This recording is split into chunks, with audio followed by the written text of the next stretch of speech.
Praise the lord. నేటి దిన వాగ్దానము. నీవు నా ప్రియ కుమారుడవు, నీ అందు నేను ఆనందించుచున్నానని యొక్క శబ్దము ఆకాశం నుండి వచ్చెను.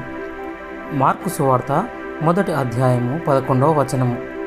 త్రిత్వం అనే పదం లేఖనాలలో కనిపించినప్పటికీ వివిధ సందర్భాలలో త్రిత్వంలోని ముగ్గురు వ్యక్తులు ఒకే సమయంలో ప్రత్యక్షంగా ఉన్న లేఖన భాగాలలోని స్పష్టమైన వేదాంత సత్యాన్ని సంక్షిప్తంగా తెలియచేయడానికి సరైనది.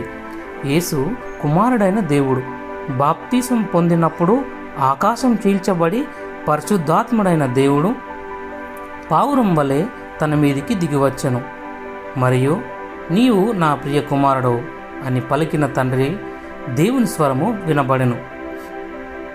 త్రిత్వంని అర్థం చేసుకోవడానికి నీకు ఉపయోగపడిన పత్రిక ఏమిటి?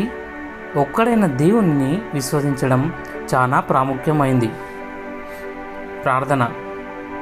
తండ్రి, కుమార, పరిశుద్ధాత్ముడు ఏకమై నీ ప్రేమను చూపి మానవాళంతటిని రక్షించిన నిజమైన దేవుడైన యేసుని ఆరాధించుచున్నాను. యేసు నామంలో ప్రార్థిస్తున్నాం తండ్రి. ఆమెన్.